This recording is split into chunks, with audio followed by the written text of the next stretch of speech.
हाँ बेटा, सबसे पहले सभी बच्चों से सुप्रभात।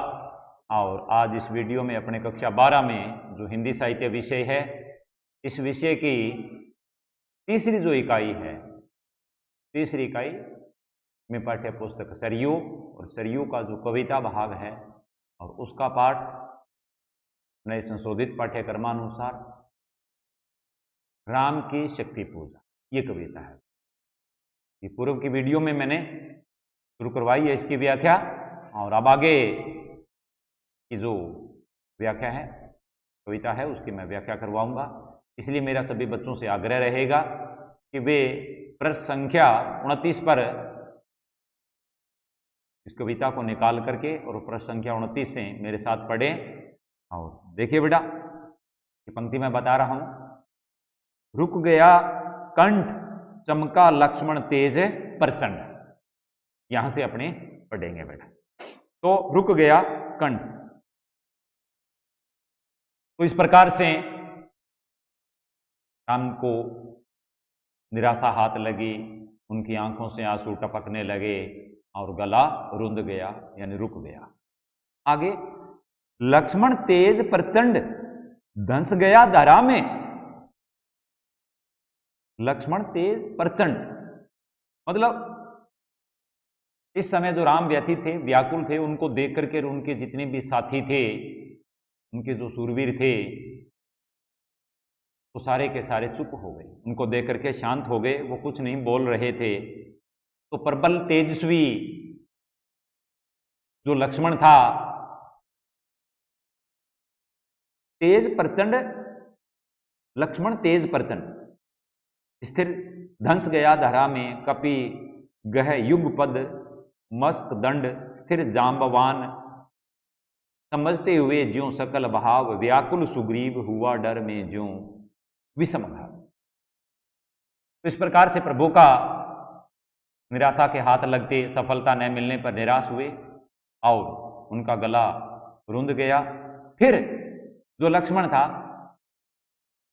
चमका लक्ष्मण तेज प्रचंड, इस प्रकार से प्रबल तेजस्वी लक्ष्मण का जो तेज था, बल था, वो भी क्या हो गया, धराशायी हो गया। उस समय धंस गया धरा में, कपि गह युगपद, युग युगल से बना है, यानी दो पद, दोनों पद, धरा में, धरती में। लक्ष्मण का जो तेज था, प्रचंड जो बल था, वो सारा का सारा धरा में धंस गया, यानी धराशायी हो गया।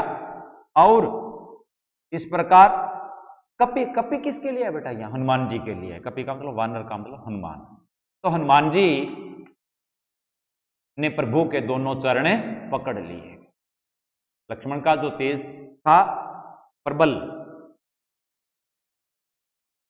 जो प्रबल तेज था, वो सारा का सारा धरा में धराशायी हो गया। और कपि गह युगपद, हनुमान जी ने, तब हनुमान जी ने प्रभु के दोनों चरण पकड़ लिए। मस्क दंड, फिर जांबवत, मस्क दंड, भुजा दंड, स्थिर हो गए, अविचल हो गए, जांबवान। अब जांबवान के बारे में कहा जा रहा है, जांबवान जो था, उसने अपने जो भुजादंड थे उनको दबाया। इस प्रकार जांबवान ने अपने दोनों भुजादंड को दबाया और स्थिर और अविचल रहे, मतलब विचलित नहीं हुए। इस प्रकार जांबवान ने अपने दोनों भुजादंडों को दबाया और अविचल रहे। समझते हुए ज्यों सकल व्याकुल सुग्रीव, समझते हुए, इस प्रकार सुग्रीव की बात कही जा रही है। सुग्रीव समस्त भावों और परिस्थितियों को समझते हुए, मतलब वो क्या उठे, व्याकुल उठे। समझते हुए ज्यों सकल भाव, व्याकुल सुग्रीव, व्याकुल हो गए। समस्त भावों को, यानी समस्त परिस्थितियों को, समस्त भाव और समस्त परिस्थितियों को समझते हुए सुग्रीव भी वहां क्या हो गए, व्याकुल हो गए। वह डर में ज्यों विषम घाव, विषम घाव, हृदय को गहरी चोट लगा, विषम घाव, निश्चित सा करते हुए विभीषण कार्यक्रम, मौन में रहा यूं स्पंदित वातावरण विषम। स्पंदित प्रकट होना। वातावरण विषम, असामान्य मतलब वातावरण या माहौल। तो आगे कवि कह रहा है कि इस प्रकार से सुग्रीव भी क्या हो गए, व्याकुल हो गए। तो राम की जो यहां ये जो दशा थी, जो ये हालात थे, इनको देख करके कार्यक्रम को निश्चित सा करते हुए विभीषण के हृदय को क्या लगी, गहरी चोट लगी। इस प्रकार राम की यह बड़ी दयनीय व्याकुलता से युक्त जो दशा थी, इसको देख करके और कार्यक्रम को निश्चित सा करते हुए विभीषण के हृदय को गहरी चोट लगी। विभीषण कार्य मौन रहा यों स्पंदित वातावरण विषम, यानी वातावरण जो वहां था उसमें चारों ओर क्या व्याप्त हो गया, मौन व्याप्त हो गया। इस प्रकार असामान्य वातावरण पर मौन जो था वो व्याप्त हो गया, यानी छा गया। यानी असामान्य वातावरण को मौन जो था वो व्यक्त कर रहा था, मौन ये दर्शा रहा था, मतलब सभी को चुप देख करके ऐसा लग रहा था कि वातावरण है वो सामान्य नहीं है। निज सहज रूप में संयत हो जानकी प्राण, जानकी प्राण श्री राम के लिए, जानकी सीता के प्राण यानी उसके पति राम। बोले आया न समझ में ये देवी विधान, राम व्यथित थे, व्याकुल थे, शक्ति हाथ नहीं लगी, सफलता शक्ति प्राप्त करने में उनको नहीं मिली, तो वो व्यथित थे। इस प्रकार उन्होंने स्वयं को क्या किया, निज सहज रूप में संयत हो जानकी प्राण, श्री राम ने स्वयं को अपने आप को क्या किया, संयत किया यानी नियंत्रित किया, नियंत्रित करके और अपने स्वाभाविक रूप में आ गए।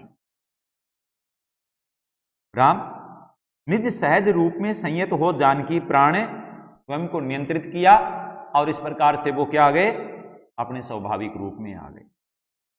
बोले आया न समझ में यह देवी विधान, कहने लगे कि विधि का कैसा विचित्र विधान है, ये मेरे समझ में नहीं आया। देखिए ये विधि का, देवी का यानी विधि का कैसा विचित्र विधान है जो मेरी समझ में नहीं आ रहा है। रावण अधर्मर्त भी, अरे रावण जो है वो अधर्म का पालन कर रहे हैं, देवी का विधान है, देवी जो शक्ति की देवी है उसका यह विधान है कि जो धर्म की पालना करता है साथ उसका देना चाहिए, लेकिन यहां जो रावण है वो अधर्म का साथ दे रहा है और शक्ति की देवी है वो उसी का पक्ष ले रही है, उसकी तरफ है।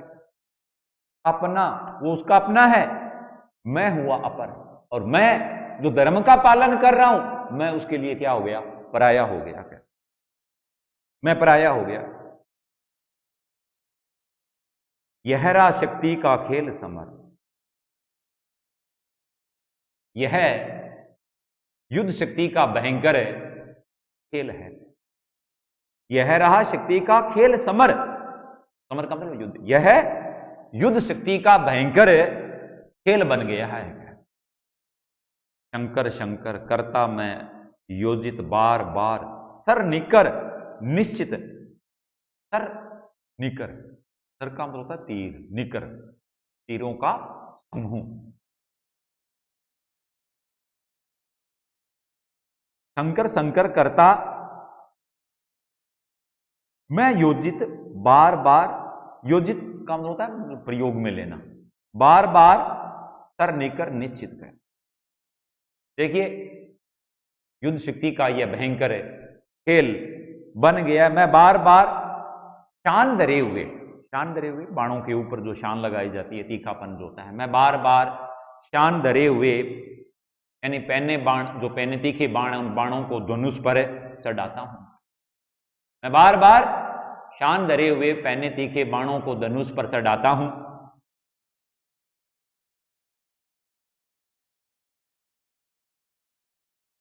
निश्चित हो सकती है जिससे ये संस्कृति संपूर्ण विजित, अरे उनसे संस्कृति सृष्टि, अरे उनसे ये सारी जो सृष्टि है, सारी जो सारा जो संसार है इसको जीता जा सकता है। हो सकती है जिससे संस्कृति संपूर्ण विजित, विजित जीता जा सकता है। अरे उन पहने तीखे बाण, तीरों को बाण पर चढ़ाने से सारी सृष्टि को जीता जा सकता है। जो तेज पुंज सृष्टि की रक्षा का विचार है जिनमें, निहित पातक घातक संस्कृति अपार। मतलब आगे कवि कह रहा है तेज पुंज सृष्टि की रक्षा का विचार कर। यानी इस प्रकार से उन बाणों से संपूर्ण सृष्टि है, सारा संसार है, इसको जीता जा सकता है इसके तेज से, इसके तेज में, यूं कहें इसके तेज में सृष्टि की रक्षा का विचार है। क्या जो तेज पुंज में सृष्टि की रक्षा का, इसके तेज में, इसके पुंज में संपूर्ण सृष्टि की रक्षा का विचार है जिनमें निहित पतन घातक संस्कृति अपार। इसमें पतन का विनाश, इसमें पतन का विनाश करने वाले अपार जो संस्कृति है वो भी विद्यमान है। इसमें पतन का विनाश करने वाले अपार जो संस्कृति है वह विद्यमान है। कहने का तात्पर्य है कि राम के जो पैने तीखे बाण हैं वे पतन की संरक्षण करने वाले शक्तियों का विनाश कर सकते हैं। लेकिन महाशक्ति है वो रावण का साथ दे रही है। कहे हुए भानुकुल भूषण वहां मौन क्षण भर। भानुकुल, भानु सूर्य को कहते हैं, कुल उस कुल का, सूर्यवंशी कौन हो गए? श्री राम हो गए। सूर्यवंश में भानुकुल भूषण, भूषण मतलब यहां वैसे गहना होता है लेकिन यहां श्रेष्ठ कहेंगे, सूर्यवंश में श्रेष्ठ श्री राम। ऐसा कह करके यानी अपने साथियों से बात करते हुए राम मौन हो गए क्षण भर के लिए, यानी चुप हो गए क्षण भर के लिए।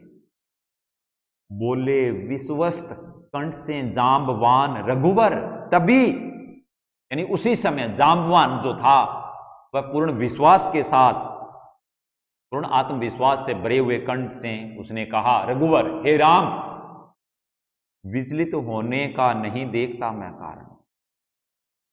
हे राम, आप विचलित क्यों हो रहे हो? मुझे तो विचलित होने का ऐसा कोई कारण दिखाई नहीं दे रहा है।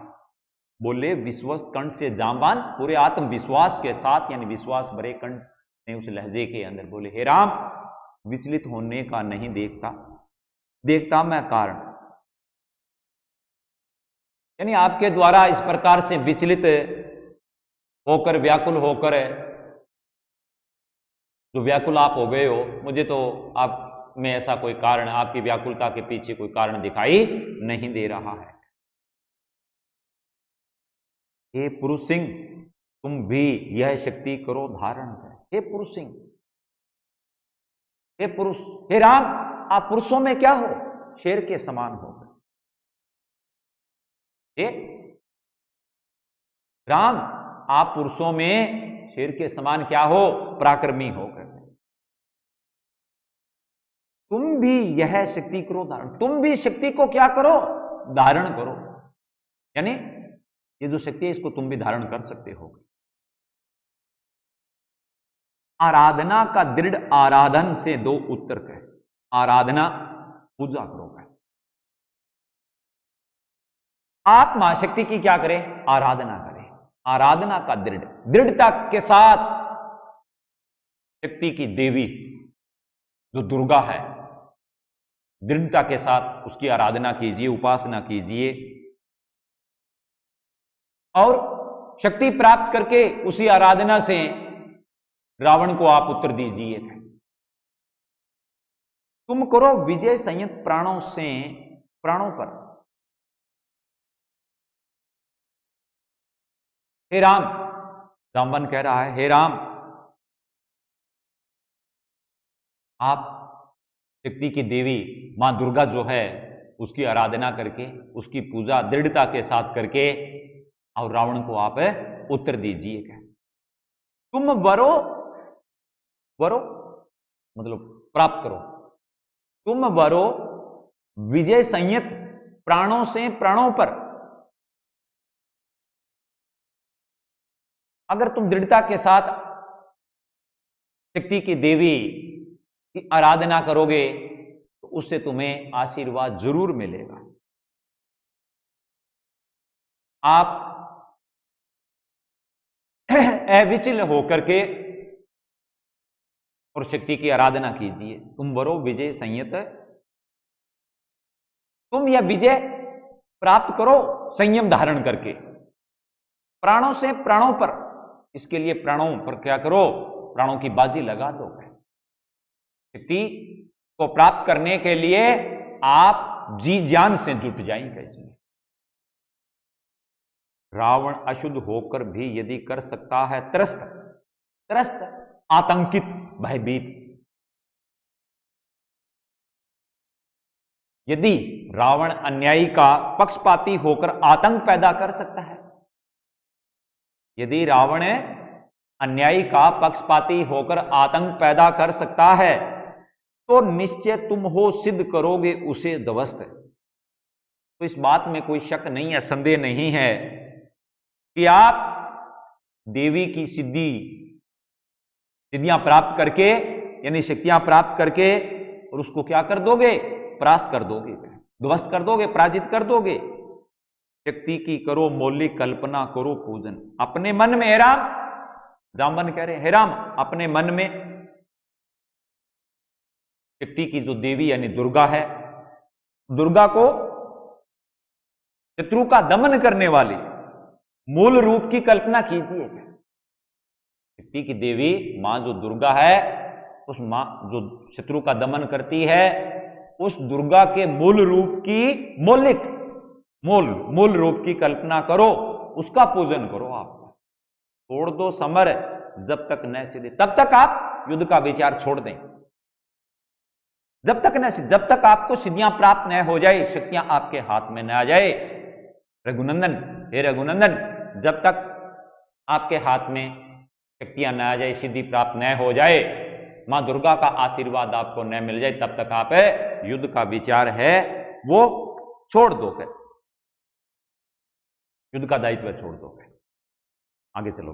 तब तक लक्ष्मण है महावाहिनी के नायक। आगे कवि कह रहा है, जब तक आप शक्ति को प्राप्त नहीं कर लेते, सिद्धियां प्राप्त नहीं कर लेते, तब तक महावाहिनी, महाविशाल जो हमारी सेना, महावाहिनी, वाहिनी सेनाओं कहते हैं, महाविशाल हमारी जो सेना है, इस सेना का सेनापति, अधिपति है, वो कौन होगा? तब तक लक्ष्मण है। इसका नायक, इसका सेनापति कौन होगा? लक्ष्मण होगा। एक तरह से भालू सेना का सेनापति, अधिपति यानी जो जामवान है, वह श्री राम को सलाह दे रहा है, परामर्श दे रहा है कि आप मां शक्ति की आराधना में जुट जाएं और युद्ध का विचार, युद्ध का दायित्व छोड़ दीजिए, युद्ध से अलग हो जाइए। जब तक आप उनको प्राप्त नहीं कर लेते, तब तक आपकी सेना के, इस महासेना के, विशाल सेना के रक्षा, सेना का जो दायित्व है वो लक्ष्मण पर रहेगा।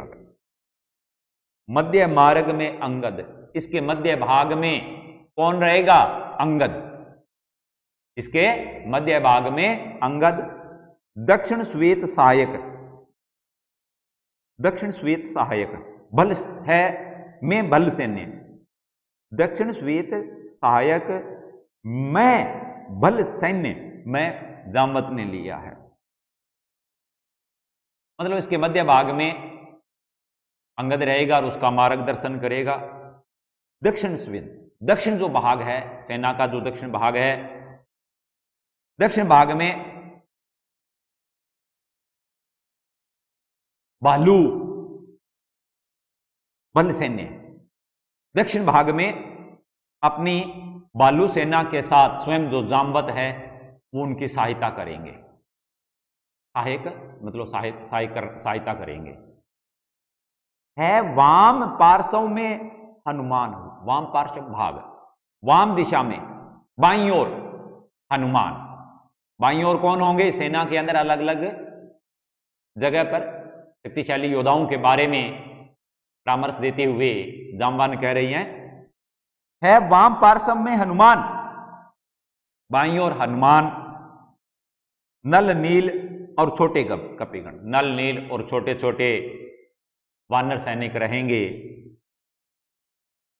कपिगण उनके प्रधान सुग्रीव विभीषण, उनके प्रधान वानर सेना के जो प्रधान है कौन है? सुग्रीव है, विभीषण है और अन्य दलपति, अन्य युद्धपति, मतलब अन्य युद्धपति का अन्य दलपति यथा समय, जब भी जहां भी जिसकी जरूरत होगी उचित समय पर आएंगे, रक्षा हेतु जहां भी होगा, जहां कहीं भी भय होगा, डर होगा, आतंक होगा, जरूरत पड़ने पर किसी भी प्रकार का कोई संकट जहां उपस्थित होगा, तो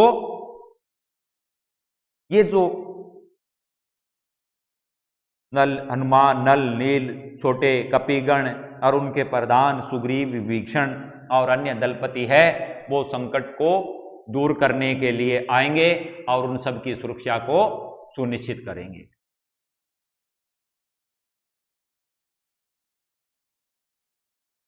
यह अंतिम जप ध्यान में देखते चरण युगल, यह अंतिम जप ध्यान में देखते चरण युगल। अब जप करने भगवान श्री रामचंद्र जी शक्ति की देवी मां दुर्गा का जप करने लग गए, उसकी आराधना करने लग गए थे और मंत्रोच्चारण करते करते देवी को प्रसन्न करने के लिए जप करते करते ये अंतिम समय आ गया है।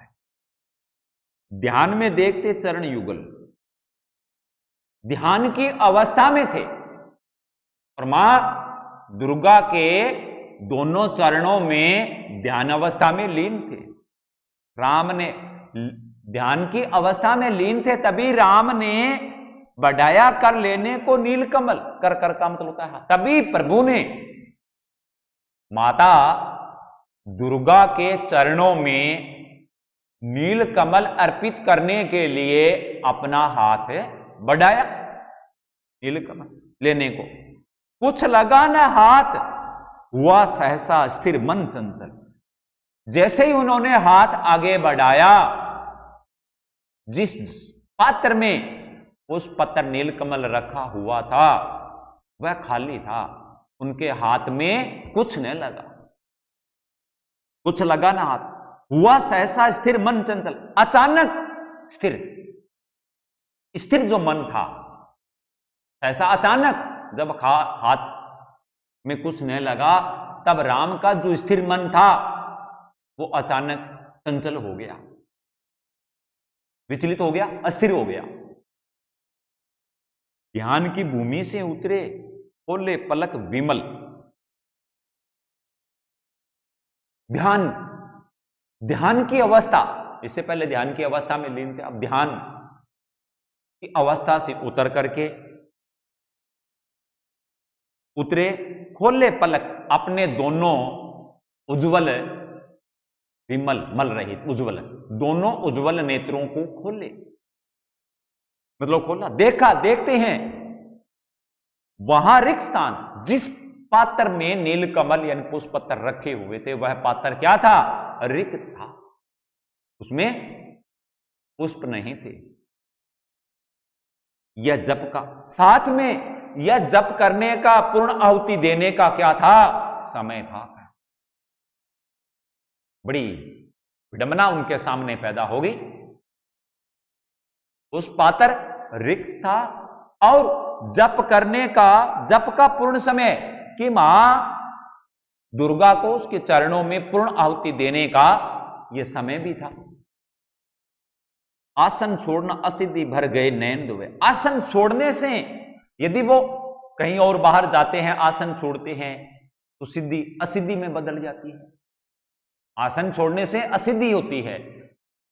भर गए, इस प्रकार से दुखी हो गए राम, और नैन दुबे, दुबे का दोनों नेत्रों जो उनके थे वो आंसुओं से भर आए।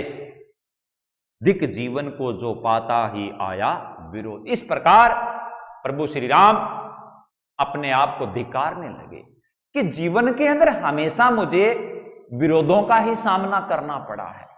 मेरा जो ये जीवन है, अपने आप के जीवन को धिक्कारने लगे।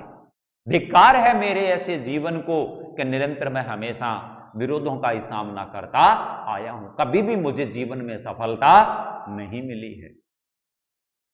दिक साधन जिसके लिए सदा ही किया शोध। मतलब ऐसा जो जीवन और ऐसे साधन जो है वो धिक्कार के योग्य है। धिक साधन, ऐसे साधन, ऐसा जीवन और ऐसे साधन है वो धिक्कार के योग्य ही है। जिसे सदा ही किया शोध, जिसके लिए सदा ही मैंने क्या किया है, प्रयास किया है, और ऐसा मेरा जीवन और ऐसे मेरे साधन है वो सब धिक्कार के योग्य है। जानकी हाय उद्धार प्रिय का न हो सका। तब उनका ध्यान किस ओर गया? जानकी, सीता की ओर गया। अब उनका ध्यान सीता की ओर गया और वह यह सोच करके दुखी हो गए कि वे अब उनकी प्रिय जो जानकी है यानी सीता है उसका उद्धार नहीं कर सकेंगे। कैसे? वे शक्तियां मिलेगी नहीं, शक्तियां मुझे प्राप्त नहीं होंगी, शक्तियों के बिना मैं रावण को पराजित नहीं कर पाऊंगा, और जब तक रावण को पराजित नहीं कर पाऊंगा तब तक मैं उनके चुंगल से तुम्हें छुड़ा नहीं पाऊंगा। इस प्रकार से तुम्हारा मैं उद्धार नहीं कर पा सकता। इसलिए वो क्या हो गए, उनका जो हृदय था वो दुख से भर गया, यानी दुखी हो गए। वह एक और मन रहा राम का जो न था। वह एक और मन रहा जो न थका।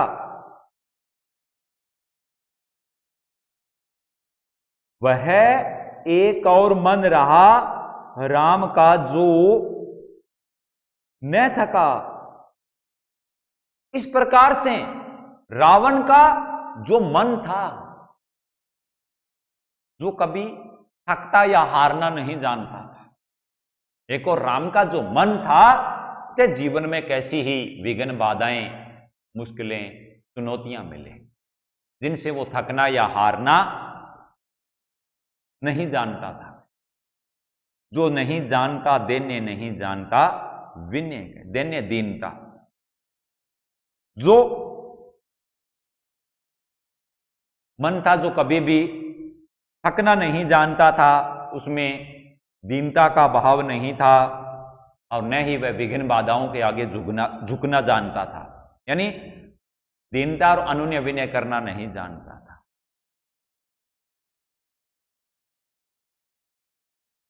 यहां तक मैंने आपको पढ़ाया बेटा।